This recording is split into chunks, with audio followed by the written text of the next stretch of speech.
இருந்து யோசுவாவின் புஸ்தகம் 17ஆம் அதிகாரம் 14ஆம் வசனத்தை வாசிக்கலாம். யோசேப்பின் புத்திரர் யோசுவாவை நோக்கி, கர்த்தர் எங்களை இதுவரைக்கும் ஆசீர்வதித்து வந்ததினால் நாங்கள் ஜனம் பெருத்தவர்களாயிருக்கிறோம். போதும்,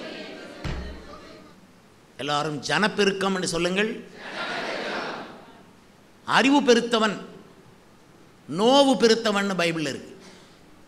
பைபிள் அறிவு பெருத்து போய், உலக அறிவு பெருத்து போய், சம்பாதிக்கிற அறிவு பெருத்து போய், பாவத்தை பற்றிய அறிவு பெருத்து போய், அந்த அறிவு பெருத்தவன் நோவு பெருத்தவன். அது ஆசீர்வாதம் இல்லை. ஆசீர்வாதம் என்ன? கட்டட பெருக்கம் ஆசீர்வாதம் அல்ல, ஜனப்பெருக்கம் தான் ஆசீர்வாதம். அதனால தான் நான் ஆரம்பத்தில் ஆண்டுகிட்ட நான் சொன்னேன், கட்டடம் ஆலய கட்டடம் எனக்கு தராவிட்டாலும் பரவாயில்லை, எனக்கு மக்களை கொடும் என்று கேட்டேன். ஒரு முறை ஆபிரகாமை போலவே சொன்னேன், பொருட்களை நீ வைத்துக்கொள், மக்களை எனக்கு கொடு, மக்களை எடுக்காதே. பிசாசு, ஆனால் பிசாசு எதிரே பேசுவான். பொருட்களை நீ வைத்துக்கொள், மக்களை எனக்கு கொடு, நான் அவர்களை நரகத்துக்கு கொண்டு போக வேண்டும் என்பான். நாம் ஆபிரகாமுடைய சந்ததி. ஆபிரகாம் சொன்னான், பொருட்களை நீ வைத்துக்கொள், ஒரு சரட்டை ஆகிலும் பாதரட்சியின் ஒரு வாரை ஆகிலும் நான் எடுப்பதில்லை என்று சோதோமின் ராஜாவுக்கு ஆபிரகாம் பதில் சொன்னான். அவன் சொன்னான், எனக்கு வேண்டியது மக்கள். அதனால தான் அவனை மக்களால் நிரப்பினார். கர்த்தருக்கு ஸ்தோத்திரம். விசுவாசத்தினாலே தன் பிள்ளைகளோடு கூடாரத்தில் அவன் வாசம் பண்ணினான் என்று எபிரேயர் நிருபம் 11ஆம் அதிகாரத்திலே வாசிப்பீர்கள். விசுவாசத்தினாலே ஆபிரகாம் கர்த்தர் வாக்கு கொடுத்ததை நம்பி கூடாரங்களில் வாசம் பண்ணினான். ஆனால் அவன் ஜனம் பெருத்தவனாயிருந்தான். அந்த இடம் போதவில்லை, அந்த அளவுக்கு ஜனம் பெருத்தவர்கள். ஜனப்பெருக்கம் தான் ஆசீர்வாதம். தனிமை, தனிமையாக வாழ்வது, தனிமையாக இருந்து கொள்வது, தனிமையாக ஒரு இடத்துக்கு போய் வருவது ஆசீர்வாதம் அல்ல. மனுஷன் தனிமையாக இருப்பது நல்லது அல்ல. மலட்டுத்தனம் ஆசீர்வாதம் அல்ல. ஆபிரகாமுக்கு அது இருந்தது. தேவன் அதை நீக்கி அவனை ஜாதிகளின் தகப்பனாக நட்சத்திரங்களைப் போல மக்களை கொடுத்தார். மலட்டுத்தனத்தை அவனை விட்டு எடுத்து போட்டார். சாராளுக்குள்ளே இருந்து மலட்டுத்தனத்தை எடுத்து போட்டார். அன்னாளுக்குள்ளே மலட்டுத்தனத்தை எடுத்து போட்டார். இன்னைக்கு தேவ சபையினுடைய மலட்டுத்தனத்தை தேவன் விரும்புவதில்லை. மலட்டுத்தனம் இன்றைய கடைசி கால சபைகளுக்குள்ளே இருக்கிற ஒரு சாபம். மலட்டுத்தனத்தை விடக்கூடாது. பெருக்கம், ஜனப்பெருக்கம் தான் ஆசீர்வாதம், அறிவு பெருக்கம் அல்ல. ஆபிரகாமாகிய அந்த விசுவாச தகப்பனுக்கு தேவன் கொடுத்த வாக்குத்தத்தம் குறித்து அப்போஸ்தலனாகிய பவுல் ரோமர் 4:13 என்ன எழுதியிருக்கிறார் என்றால், உலகத்தை சுதந்தரிப்பான் என்பதே ஆபிரகாமுக்கு அருளப்பட்ட வாக்குத்தத்தம். அவன் உலகத்தை சுதந்தரிப்பான். அந்த ஹோல் வேர்ல்டு உடைய ரட்சிப்பு ஆபிரகாம் கையில் இருக்கு. அதனால தான் அவன் மலட்டுத்தனத்தை நீக்கி ஈசாக்கை கொடுத்தார். துன்பப்படும் உலகத்துக்கு ஈசாக்கு நகைப்பை ஏற்படுத்தக்கூடியவன் என்ற ஆசீர்வாதத்தை கொடுத்தார். கர்த்தருக்கு ஸ்தோத்திரம் உண்டாவதாக. உலகத்தை சுதந்திரிப்பான் என்பதே ஆபிரகாமுக்கு கொடுக்கப்பட்ட வாக்குத்தத்தம். ஏதோ 4 கிறிஸ்தவர்களை வச்சு கூட்டம் நடத்தி கொண்டு இருப்பதற்கு நீங்கள் நினைக்கக்கூடாது. நாங்கள் அதை நினைக்கலை. இன்றைக்கு நமக்கு உலகம், திருநெல்வேலி மாவட்டம் 40 லட்சம் மக்கள். அதை சுதந்திரிக்கிறதுக்கு தான் உங்களை என்னை இங்கே தயார்படுத்தி கொண்டிருக்கிறார். திருவிருந்தில் கை வச்சவங்க அத்தனை பேருக்கும் பொறுப்பு இருக்குது. பரலோகத்தில் பொறுப்பு இருக்குது, சிங்காசனத்தில் பொறுப்பு இருக்குது, பங்கு இருக்குது. தேவனுடைய ஐஸ்வர்யத்தில் பங்கு இருக்குது, தேவனுடைய சமாதானத்தில் பங்கு இருக்குது, அவருடைய பரிபூர்ண ஆனந்தத்தில் பங்கு இருக்குது. சாபத்தில் பங்கு இல்லை உங்களுக்கு. ஏசு அதை எடுத்துட்டார். அதே வேளையில் அத்தனை பேருக்கும் பொறுப்பு இருக்குது. இந்த 40 லட்சம் மக்களையும் ரட்சிப்புக்குள் நடத்துகிற பொறுப்பு இருக்குது. சும்மா கேட்டுட்டு போகலான்னு நினையாதீங்க. எவ்வளோ கேட்குறீங்களோ அவ்வளவு கணக்கு கேட்பார் கர்த்தர் உங்களிடத்தில். எவனுக்கு அதிகம் கொடுக்கப்பட்டதோ அவனுக்கு அதிகம் கேட்கப்படும். ஆசீர்வாதம் வேணும்னு நிறைய பேர் விரும்புவாங்க. தலையை கொடுத்து நீ ஆசீர்வதிங்கம்பாங்க. For what? கல்யாணம் முடிய ஆசீர்வாதமா? நான் ஜெபம் பண்ணாமலே உங்களுக்கு கல்யாணம் முடியும், நாங்கள் ஜெபம் பண்ணாமலே உங்கள் குழந்தை பிறக்கும், ஜெபம் பண்ணாமலே வீடு கட்டுவீங்க, நாங்கள் ஜெபம் பண்ணாமலே சம்பாதிப்பீங்க, நாங்கள் ஜெபம் பண்ணாமலே செலவழிப்பீங்க, நாங்கள் ஜெபம் பண்ணாமலே ஒரு குறிப்பிட்ட காலம் வாழ்வீங்க, நாங்கள் ஜெபம் பண்ணாமலே சாவீங்க. நாங்கள் ஜெபம் பண்ண தேவையே இல்லை, அடக்கம் தன்னால் நடக்கும். இதுக்கெல்லாம் நாங்கள் ஜெபம் பண்ணுறது தேவையே இல்லை. இவைகளெல்லாம் உங்களுக்கு தேவை என்று உங்கள் பரமபிதா அறிந்திருக்கிறார். உங்களுக்கு தேவை ஜனப்பெருக்கம். நீங்கள் தனிமையாக வாழக்கூடாது. உங்களை சுற்றி 10 பேர் இருக்கணும் அல்லது 20 பேர். உங்களுக்கு இயேசு எங்கே போனாலும் திரளான ஜனங்கள். அதுதான் ஆசீர்வாதம். கர்த்தருக்கு ஸ்தோத்திரம் உண்டாவதாக. ஆட்கள் பெருகுவது தான் ஆசீர்வாதம். உலகத்தை சுதந்திரிப்பான் என்பது ஆபிரகாமுக்கு சுதந்திரம். வெள்ளியும் பொன்னையும் சுதந்திரிப்பான்னு சொல்லலைங்க, கட்டடங்களே இல்லை. நீங்கள் ஆவிக்குரியவங்களாக நடந்து கொள்ளுங்க, ஆவிக்குரியவங்களாக திங்க் பண்ணுங்க. மக்கள் தான் ஆசீர்வாதம்.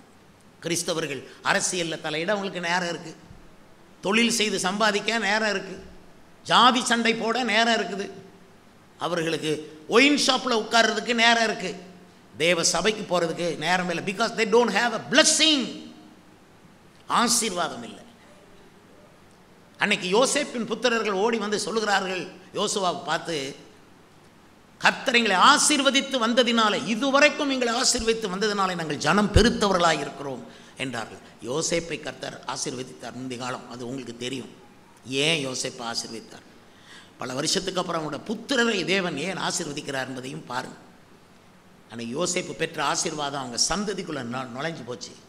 இன்றைக்கி நீங்கள் பெற ஆசீர்வாதம் உங்கள் சந்ததிக்குள்ளே போகும். உங்கள் சந்ததி பெரிய கூட்டமாக சபைக்கு வரணும். நான் தனியாக தானே வந்தேன் இயேசுவை நம்பி. இன்றைக்கி 21 பேர் இருக்கோம் எங்கள் வீட்டுக்குள்ளேயே. இந்த 21 பேர் எங்கேருந்து வந்தாங்க? இயேசு கொடுத்த ஆசீர்வாதம். அதே மாதிரி உங்களுக்கு குடும்பத்தில் உள்ளவங்க, பாசத்துக்குரிய உங்கள் பிள்ளைகள், சந்ததி, அது மட்டும் அல்ல, நாங்கள் உங்களை தான் பிள்ளைகளாக பெரிதாக நினைக்கிறோம். அப்படியானா அதே மாதிரி நீங்களும் உங்களுக்கு பிள்ளைகளுங்க இருக்கணும். ஒவ்வொரு பரிசுத்தாவி பெற்று திருவிருந்தில் பங்கு பெறுற ஒவ்வொரு விசுவாசிக்கும் ஆவிக்குரிய பிள்ளைகள் இருக்கணும். ஸ்பிரிச்சுவல் சன்ஸ் அண்ட் டாட்டர்ஸ் உங்களுக்கு இருக்கணும். நீங்கள் பெற்ற பிள்ளைகள் வேறு, ஆவிக்குரிய நிலைமையிலே சன்ஸ் அண்ட் டாட்டர்ஸ் உங்களுக்கு இந்த சபையில் இருக்கணும். இருக்கிறாங்களா கேட்டு பாருங்கள். ஆண்டவர் ஏன் உங்களுக்காக பாடுபட்டு இவ்வளவு நன்மையை செய்தார், ஏன் இந்த சபையை கொடுத்தார், ஏன் இப்படிப்பட்ட போதகர்களை கொடுத்தார் என்றால், நீங்கள் ஒரு 10 அல்லது 20 பேருக்கு நீங்கள் ஆவிக்குரிய தாயாக இருக்கணும், ஆவிக்குரிய தகப்பனாக இருக்கணும். நாங்கள் அறிவு பிரகாரமாக நினைத்தோம் சிலரை, இவங்க நல்ல ஆவிக்குரிய தகப்பனாக இருப்பாங்க, நல்ல ஆவிக்குரிய தகப்பனாக தாயாக இருப்பாங்கன்னு சொல்லி சிலரை எங்கள் அறிவுப்படி எங்கள் திராசில் அவங்கள நல்லவங்கள்னு கண்டு மக்களை அவங்கள்ட்ட போகும்படி நாங்கள் ஏவி அனுப்பிவிட்டோம். ஆனால் அந்த தலைவர்களோ தங்களுடைய ஜாதியை பெருக பண்ணி, தங்களுடைய ஜாதி வைராக்கியத்தை புகுத்தி, உலக பேச்சை பேசி, சபை வளர்ச்சியை குறித்து கொஞ்சமும் பேசாமல் விட்டுவிட்டதுனாலே பெரிய இழப்பு தேவராஜ்யத்துக்கு. வாசியுங்கள் யோவான் 12:19. அப்பொழுது பரிசேயர்கள் எல்லாம் ஒன்று கூடினாங்க. இயேசுவுக்கு விரோதமான பரிசேயர் சதுசேயர்கள் எல்லாம் ஒன்றா கூடி உட்கார்ந்துக்கிட்டு அவங்க சொன்ன வார்த்தை என்னவென்றால், நாம் செய்வதெல்லாம் வீண் என்று நீங்கள் அறிய மாட்டீர்களா? உலகமே அவன் பின்னால் சென்று போயிற்றே என்றார்கள். பரிசேயர்கள் பாரி, கிறிஸ்தவர்களை ஒடுக்குவேன், நீ ஒடுக்க முடியாதே, ஒன்றும் பண்ண முடியாதே.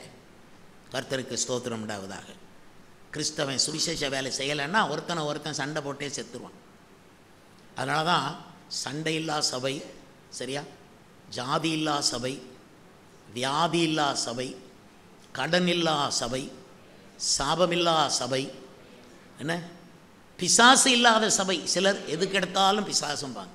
ஏமா வேலைக்கு போல பிசாசு தடுக்கிறான், ஏன் மெலிஞ்சு போயிட்டு இருக்க, பிசாசு தடுக்கிறான். எல்லாம் ஒன்றும் கிடையாது. நீ புத்தி அறிவு பெருத்தவனாக இல்லாட்டாலும் பரவாயில்ல, ஜனம் பெருத்தவனாக இருக்கணும். சில இது உலகமே அவன் பின்னால் போயிட்டுனா இயேசு பின்னால் போயிட்டு தான் பரிசேயர்கள் கொதிக்கிறாங்க. ஐயோ உலகமே இயேசு பின்னால் போயிட்டு. இன்றைக்கி நீங்கள் அதை நம்பணும். இன்றைய உலகம் இயேசு பின்னால் தான் போகும், வேறு எந்த தலைவன்கிட்டையும் போகாது. அது இயேசு சபையை எடுத்த பிறகு இன்னொரு தலைவனை ஃபாலோ பண்ணும். அது எந்த தலைவன்? அந்தி கிறிஸ்து. அப்போ தான் ஒரிஜினல் தலைவன் யார் உலகத்துக்கு அப்படின்னு புரியும். எல்லா அரசியல்வாதிகளும் எல்லா மதவாதிகளும் ஒன்று சேருவாங்க. அந்தி கிறிஸ்துனுடைய வேலையே மதத்தையும் அரசியலையும் ஒன்றா இணைக்கிறது தான். இது ரெண்டையும் ஒன்றா இணைக்கிறவன் தான் அந்தி கிறிஸ்து. மக்களை உங்கள் பக்கம் கொண்டு வாங்க பின்பு அவங்கள இயேசு பக்கம் திருப்புங்க. உங்கள் பக்கம்தான் வருவாங்க. You need an influence. உனக்கு மக்களை இன்ஃப்ளூயன்ஸ் பண்ண தெரியணும். இந்த இன்ஃப்ளூயன்ஸ் மக்களை ஈர்க்கக்கூடிய. யோவான் ஸ்நானகனுக்கு ரொம்ப அபாரமாக இருந்தது, வனாந்திரத்தில் இருந்த யோவான் ஸ்நானகன். ஆனால் அங்கே இருந்துக்கிட்டு அவர் போட்ட சத்தம், he could influence a multitude of people, நிறைய மக்களை இழுத்து கொண்டான். இன்றைக்கி உங்களுக்கும் எனக்கும் நல்ல இன்ஃப்ளூயன்ஸ் வேணும்.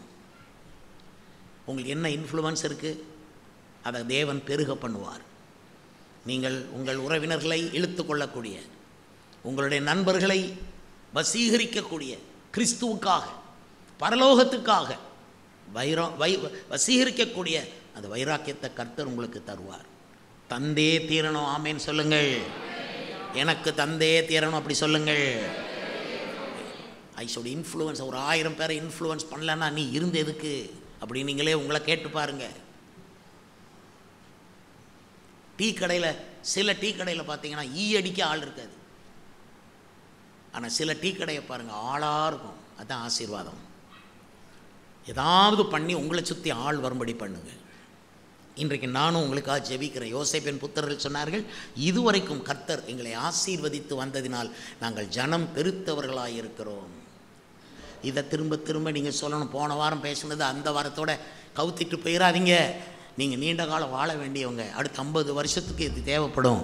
கர்த்தருக்கு ஸ்தோத்திரம் உண்டாவதா. கிழக்கிலும் மேற்கிலும் வடக்கிலும் தெற்கிலும் இருந்து தேவனுடைய ராஜ்யத்தில் திரளான ஜனங்கள் வந்து பந்தி இருப்பார்கள் என்று லூக்கா 13:29 கர்த்தர் சொன்னதை திரும்ப நினைவு கூறுங்க. திருவிருந்தில் யார் வந்து பங்கெடுப்பா, கர்த்தருடைய பந்தியில் யார் பங்கெடுப்பா? கிழக்கில் இருந்து, மேற்கில் இருந்து, தெற்கில் இருந்து, வடக்கில் இருந்து. உங்கள் வீடு எந்த திசையில் இருக்குது? கிழக்கு இருந்தால் கிழக்குக்கு நீங்கள் தான் பொறுப்பு, மேற்குக்கு நீங்கள் தான் பொறுப்பு. ஜெபம் பண்ணுங்க. என்ன செய்வீங்களோ தெரியாது. ஜெபம் பண்ணி அபிஷேகத்தை பெறுங்க, கிருபையை பெறுங்க. ஊமையான இருந்து ஊமையாக செத்துறாதீங்க. வாய் திறந்து பேசி பேசி பேசி இயேசுவை அறிவித்துருங்க. கர்த்தருக்கு ஸ்தோத்திரம். ஜன திரட்சி ராஜாவின் மகிமை, ஜனக்குறைவு தலைவனின் முறிவு என்று நீதிமொழிகள் 14:28 வாசிக்க கேட்டோம். அருமையானவர்களே, ஜனம் குறைஞ்சு போகுதுன்னா தலைவன் முறிஞ்சிட்டான்னு அர்த்தம். Frustration of a leader. அவன் சோர்ந்து போகக்கூடாது, தலைவன் சோர்ந்து போகக்கூடாது, தலைவன் முறிந்து போகக்கூடாது, தலைவன் கவலைப்பட்டுறக்கூடாது. ஹல்லேலூயா. ஒரு சபையின் தலைவர் கவலைப்பட்டுறக்கூடாது. ஆண்டவருக்கு ஸ்தோத்திரம். தலைவனுக்காக ஏன் ஜெபம் பண்ணணும்? அவர் நல்லா சாப்பிட்டு வாழ்ந்து சுகிச்சு இருக்கிறதுக்கு இல்லை. தலைவன் ஓங்கி நின்னாதான் ஜனப்பெருக்கம் உண்டாகும். அதுதான் நீதிமொழி 14:28. ஜனத்திரட்சி ராஜாவின் மகிமை, ஜனக்குறைவு தலைவனின் முறிவு. அருமையானவர்களே, உலகமே அவன் பின் சென்று போயிற்றே. உலகத்தை சுதந்திரிப்பான் என்பது ஆபிரகாம் கொடுக்கப்பட்ட வாக்குத்தத்தம். அந்த வாக்குத்தத்தம் ஆபிரகாமுக்கு தானே பாஸ்டர், எனக்கு இல்லையே சொல்லாதீங்க. அப்படின்னா ஆபிரகாம் கொடுக்கப்பட்ட ஒரு வாக்குத்தத்தத்தை எடுக்க உங்களுக்கும் உரிமை இல்லாமல் போயிடும். நீங்கள் சொல்லுங்கள், எந்தெந்த வாக்குத்தத்தம் ஆபிரகாமுக்கு சொன்னதை நான் எடுக்கணும்? இந்த வாக்குத்தத்தத்தையும் நான் எடுக்கிறேன். ஜனத்திரட்சி எனக்கு வேண்டும். ஆசீர்வாதம் என்ன? ஜனப்பெருக்கமே ஆசீர்வாதம். ஜனம் பெருத்தவன் சொல்லுங்க. சபையின் மலட்டுத்தன்மையை தேவன் அளிக்கிறார். கர்த்தருக்கு ஸ்தோத்திரம்.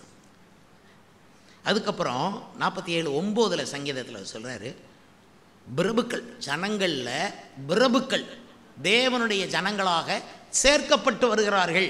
நான் அதை அப்படியே நம்புகிறேன். அப்பவும் நம்புகிறேன், இப்பவும் நம்புகிறேன். நான் நம்பாத வசனங்களை உங்களுக்கு சொல்லவில்லை. இது வாக்குத்தத்தம். கர்த்தருக்கு ஸ்தோத்திரம் உண்டாவதாக.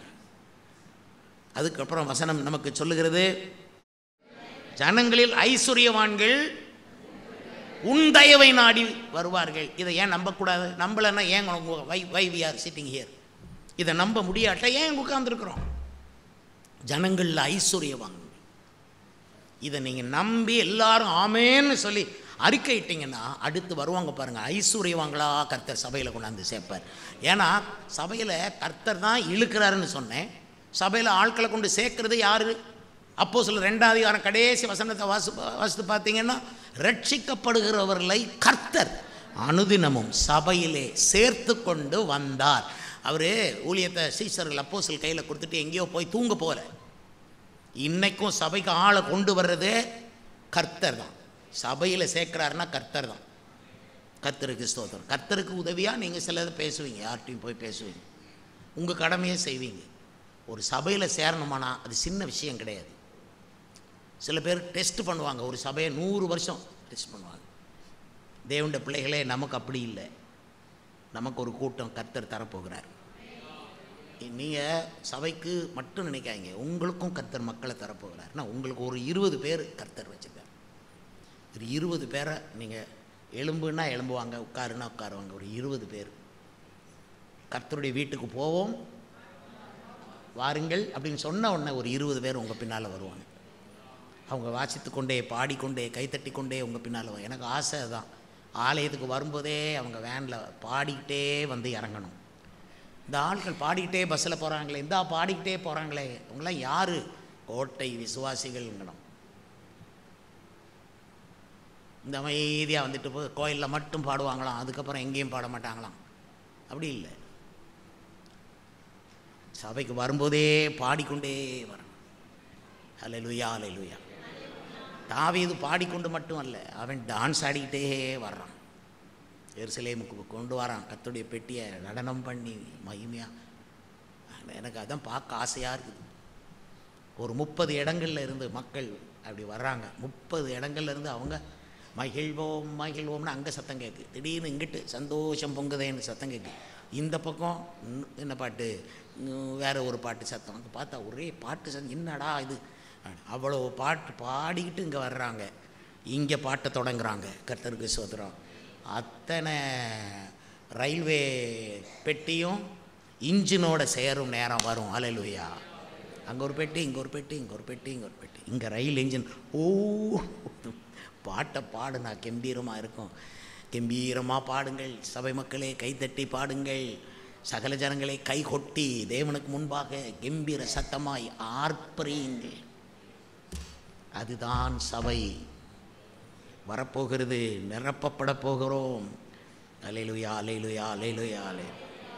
அப்போ என்னடா, ஐஸ்வர்யவான்கள் வந்தால் தானே நல்லதுன்னு நினச்சிங்கன்னா, ஐஸ்வர்யவான்களை கர்த்தர் கொண்டு வருவார். அருகு சொல்லியிருக்குது, கிரேக்கர்களும் அந்நியர்களும் ஞானிகளுக்கும் மூடர்களுக்கும் நான் கடனாளியாக இருக்கிறேன்னு ரோமர் 1:14 பவுல் சொல்கிறாரு. கிரேக்கருக்கு நான் கடனாளி, அவங்கள இயேசு ஒன்றை கொண்டு வரேன்னா கடனாளிக்கு. நாங்கள் அந்நியருக்கு கடனாளி, புறஜாதிகளுக்கு நான் கடனாளி, நான் ஞானிகளுக்கு கடனாளி, மூடருக்கும் நான் கடனாளிங்கிறாரு. ஞானிகளையும் நீங்கள் சந்திக்கணும், மூடர்களையும் சந்திக்கணும். மூடர்கள்னு சொன்னால் ஒன்றுமே புரியாதவர்கள், தேவன் இல்லை என்கிறவர்கள். தேவன் இல்லை என்று சொல்லுகிறவன் மதிகேடன் என்று 14ஆம் சங்கீதம் 1ஆம் வசனம். மூடன் தான், ஹீஸ் அ ஃபூலிஷ் மேன். கடவுள் இல்லைங்கிறவன் இஸ் ஃபூலிஷ் என்று பைபிள் சொல்லுது. மதி கெட்டவன்னா, புத்தி கெட்டவன்னா அர்த்தம். ஆனால் அவங்களுக்கும் இயேசு தேவை. இயேசு எல்லாரையும் நேசிக்கிறார். அதை நினச்சோம்னா நம்ம சும்மா இருக்க தோணாது. நீங்களா எத்தனை பேருக்கு இயேசுவை பற்றி நல்ல செய்தி சொல்லுவீர்களோ அதுதான் நிற்கும். மற்றதெல்லாம் விழாக்கள். நீங்கள் செய்கிறது தான் ஊழியமாக இருக்கும். இயேசு தன்னை ஏழையாக காட்டினார். அந்த ஏழை கோலத்தை பார்த்து தான் கிழக்கே இருந்த சாஸ்திரிகள் பொன்னை கொண்டு வந்தார்கள், வெள்ளை போலத்தை கொண்டு வந்தார்கள், தூப வர்க்கத்தை கொண்டு வந்தார்கள். ஏழை கோலத்தால் கவரப்பட்டவர்கள் தான் ஞானிகள். கர்த்தருக்கு ஸ்தோத்திரம். இது தான் தெய்வீகம். ஏழைகள் ஏழ்மை தெய்வீகம் நான் சொல்ல. ஒரு பணக்காரன் ஏழ்மையாக வாரான்னா அதுதான் ஐஸ்வர்யம். இயேசு பெரிய பணக்காரர், ஐஸ்வர்ய சம்பன்னர். ஏழையா பூமிக்கு வந்தார் பாருங்க.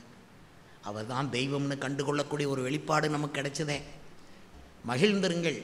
அதே வேளையில் பொறுப்பற்றவர்களாயிராமல் பொறுப்போடு பயத்தோடு இருங்கள் என்று உங்களை நான் கேட்டுக்கொள்கிறேன். கர்த்தருக்கு ஸ்தோத்திரம். எல்லாரும் எலும்பி நின்று கையை உயர்த்தி சொல்லும் சில வார்த்தைகள். எலும்பி நின்று சொல்லுங்கள். நேர நில்லுங்க, தலைகளை உயர்த்துங்க. நான் சொல்லும் வார்த்தைகளை நீங்கள் சொல்லுங்கள். சரியா? எல்லாரும் தலையை உயர்த்துங்க. வலது கரத்தை இப்படி உயர்த்துங்க. நான் ஆபிரகாமின் சந்ததியாக இருக்கிறேன். மலட்டுத்தனம் எனக்குள் இல்லை. என் சந்ததியை கர்த்தர் ஆசீர்வதிப்பார். அடுத்த 50 வருஷம் கூட இந்த ஆசீர்வாதம் நிற்கும். இயேசு வரும்பொழுது என்னை சேர்த்துக் கொள்வார்.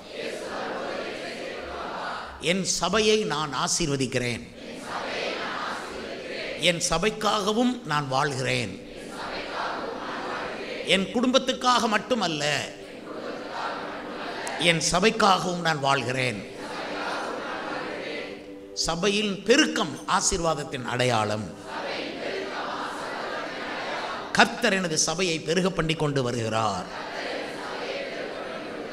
கிழக்கிலிருந்து வருவார்கள், மேற்கிலிருந்து வருவார்கள், தெற்கிலிருந்து வருவார்கள், வடக்கே இருந்து வருவார்கள். அவர்கள் தேவனுடைய ராஜ்யத்திலே பந்தி இருப்பார்கள். பிசாசு வானத்திலிருந்து கீழே தள்ளப்பட்டதை பார்க்கிறேன். என் குடும்பத்தை சூழ இயேசுவின் கிருபை இருக்கிறதை பார்க்கிறேன். எனக்கு ஒரு இன்ஃப்ளூவன்ஸை அவர் தருகிறார். கவர்ந்திழுக்கும் சக்தியை எனக்கு தருகிறார். ஒரு 20 பேரை நான் கவர்ந்து இழுத்துக் கொள்வேன். சேபா தேசத்து ராணி சாலமோனை தேடியது போல அநேகர் எனது தயவை நாடி வணங்குவார்கள். ஐஸ்வர்யவான்களும் என்னுடைய தயவை நாடி வணங்குவார்கள். பிரபுக்கள் தேவ ஜனங்களாய் சேர்க்கப்படுவார்கள். உலகமே இயேசுவின் பின்னால் போகும். இயேசுவின் பிள்ளைகளுடைய வளர்ச்சியை யாரும் தடுக்க முடியாது. சபைகளில் பெருக்கத்தை யாரும் தடை செய்ய முடியாது. பெருக்கத்தை தடை செய்த பார்வோனின் சேனையை அவர் செங்கடலிலே கவிழ்த்து போட்டார். கவிழ்க்கப்படுவார்கள். நாங்களோ எழுந்து நிமிர்ந்து நிற்போம். கடனில்லா வாழ்க்கை, வியாதியில்லா வாழ்க்கை, வறுமையில்லா வாழ்க்கை, சாபமில்லா வாழ்க்கை, மலட்டுத்தனமில்லா வாழ்க்கை, அதுதான் இயேசு எனக்கு தரும் ஆசீர்வாத வாழ்க்கை. ஆமேன், ஆமேன், ஆமேன். சர்வ வல்லமுள்ள தேவனே, இன்னைக்கு வந்த அத்தனை பேருக்கும் நன்மை உண்டாகும், கிருபை உண்டாகும். இவர்கள் பெறுகிறது தற்காலிகமான ஆசீர்வாதம் அல்ல. சில்லறை தீர்க்க தரிசனத்துக்காக இங்கே வரவில்லை, மிகப்பெரிய எதிர்கால தீர்க்க தரிசனத்துக்கு வந்திருக்கிறார்கள்.